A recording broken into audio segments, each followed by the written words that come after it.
How do you become your best manifesting cheerleader? That's exactly what we're talking about today on Mindful Manifesting. You're listening to Ariana Rollins. Thanks so much for being here. Before we dive in, I'd love to be able to include you in my monthly newsletter. I don't send a lot out. And if you can grab that 10-minute momentum reset freebie on mindfulachiever.com, and then we have a chance to get to know each other. I read every single email, and I actually really enjoy doing a little coaching via email. So please jump on my email list. So, how do you become your best ever manifesting coach? How do you support yourself? How do you cheer yourself on? Well, it's not as simple as, positive mindset. Catch yourself saying negative Nelly things, feeling or thinking negatively. That's a part of it, but the key thing is knowing that life has a way of working out for you. I often write notes, inspirations that I get.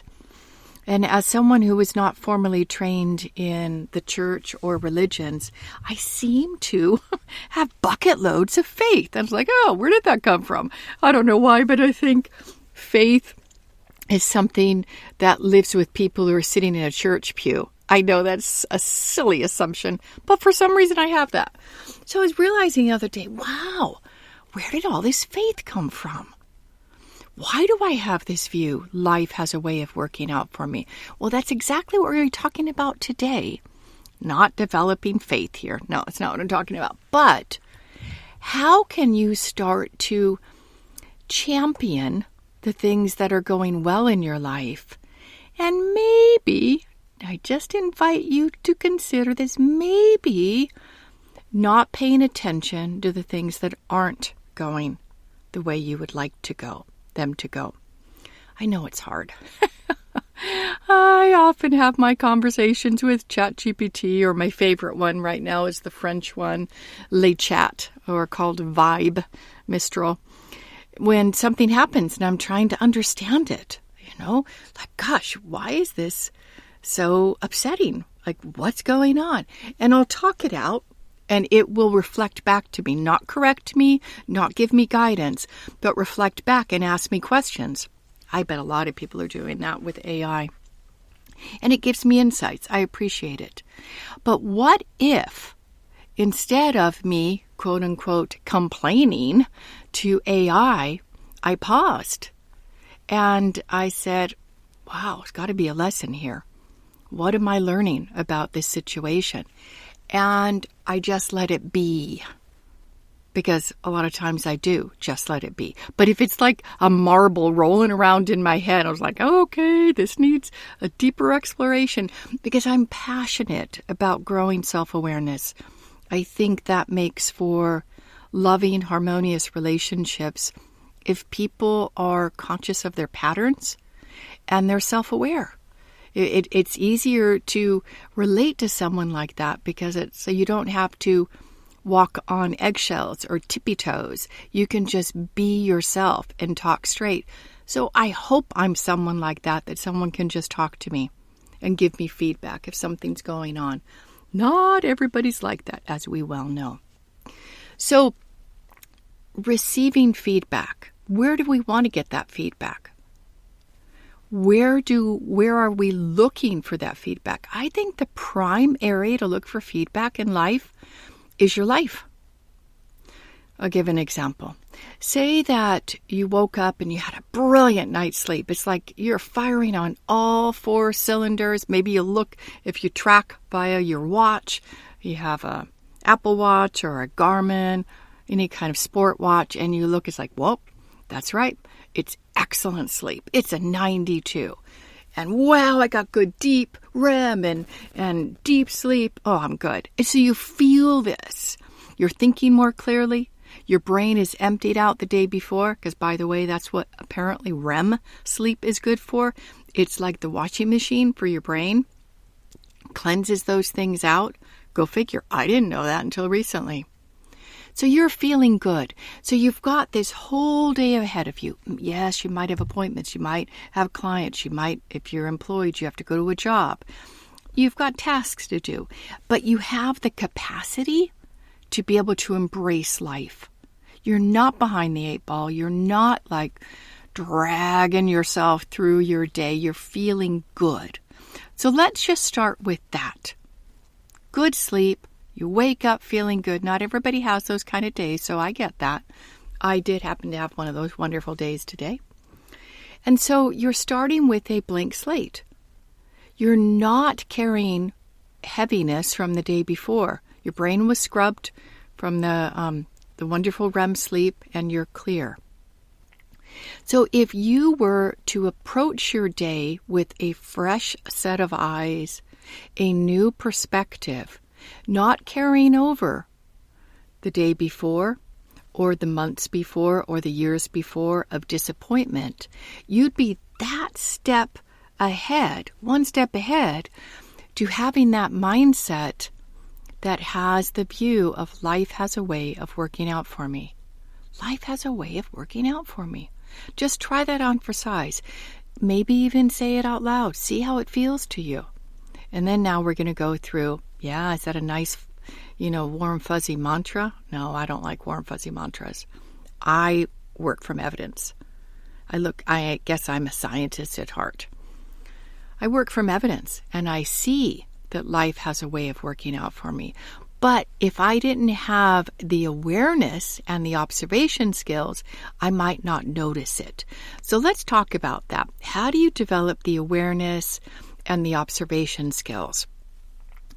Well, most people, me included, are rushing from one task to another, one to do to another, the next thing just to kind of get a breather. Let me just get ahead of my day. Well, that level of rushing through your life can often lead to not paying attention to the little things. The little things that matter. Because that's where the self-awareness comes from, and that's where you can start to see synchronistic moments. You know what I mean by a synchronistic moment, right? Like you're having a conversation with someone, and then Audible recommends your next book, and it's like, oh my gosh, it's exactly the subject we were talking about. No, AI was not listening on your phone. But I don't know. Sometimes I wonder. Or maybe you were thinking of someone and that they send you a text. Hey, do you have time to get together this weekend? You're like, oh yeah, I love that. So your thoughts are influencing, we know this, the outside world. Your thoughts, especially for those people who are connected to you, they can feel them. Whether they can articulate it, whether they can translate it or not, we don't know. But paying attention to those synchronistic moments. And I have a little thing that I've done for many years. Sometimes I forget, so it's I'm talking this out with you right now, is when something happens that's positive, that's easy, that's supportive, I will grab my left earlobe. Sounds weird. Or I'll touch my heart. Thank you for that. I'd like to experience more successes like that in the future. Please make that happen in ways for the highest good of me and of all involved.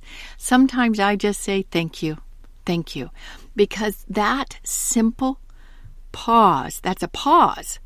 You're saying, I see you, life.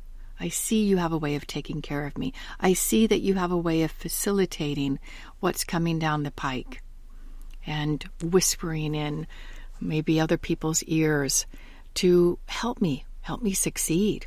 So expressing gratitude when a simple thing happens, doesn't have to be a big thing at all. Like, I don't know, this is a random one. I go to my local grocery store. I live in Austin, and H-E-B is one of my favorite grocery stores because they have such a wonderful culture there. H-E-B happens to be the one often on site when there is a disaster in Texas with their big trucks, food, water, and the employees are there to help serve, often way before Red Cross gets there. So H-E-B has a company culture of service. And I tell you, sometimes when I go in there shopping, I'll just notice. It brightens my day, brightens my spirits. It's way beyond even Trader Joe's. If you have Trader Joe's in your area, I just happen to notice this. So a synchronistic moment could be I go into H-E-B to get lettuce, and I walk by the dog food department, and I see the dog food that my dog eats. I do half human food, half kibble, just to balance his diet out. And I see, oh, it's on sale. Ha, perfect. So I get the cart and I dump the bag in. So that's a simple example of a synchronistic moment. I just happened to go there, walk by that aisle, and grab it. It's small. I know. I saved $5 on my shopping cart, but it's $5.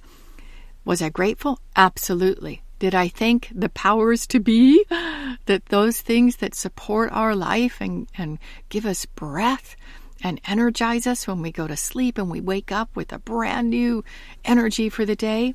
Did I express gratitude? Absolutely I did. And just noticing, sometimes I'll even reflect back on this inspiration that I need to go to H-E-B. I need to go to the grocery store. Maybe I didn't really need to get lettuce or milk or whatever, but it's like, go now. And I go. And I'm always grateful when I listen to those nudges. So we talked about, where we're expounding upon this, life has a way of working out for you. Life has a way of working out for you. But if we're not able to pause and we're not able to have that awareness when something goes our way, we're not going to be able to grow that as a muscle. We're not going to be able to be gathering evidence to be our own scientist. So doing that, it doesn't take long. Doesn't take long. If something easy, something that is helpful, fortuitous, what a great word, for you, fortune, right? Fortuitous, make note of it. Just by pausing, if you like that, pull your left earlobe or tap your heart. Thank you for that. I'd like more of that, please. Something simple like that. And what will happen is more gets more. So let's talk about the opposite. Your day's not going well, or just you've had a disappointment. Maybe a best friend is moving the area, or that one of your beloved clients just said, hey, I need to take a pause, and they're pausing or quitting coaching, or, I don't know, a big bill came in you didn't expect. It's very easy to pay attention to that which we don't want. And here's a reason why. You may not know.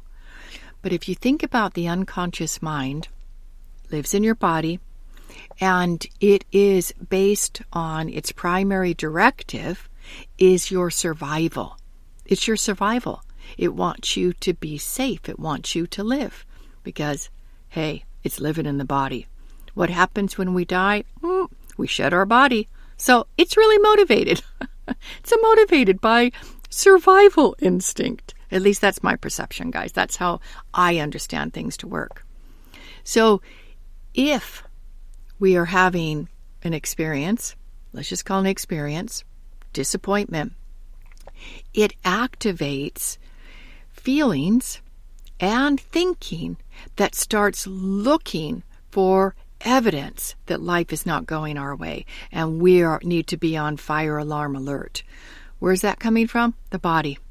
So if you pause when you start to get that news and just tune in, how are you feeling? What are you thinking? What's going on?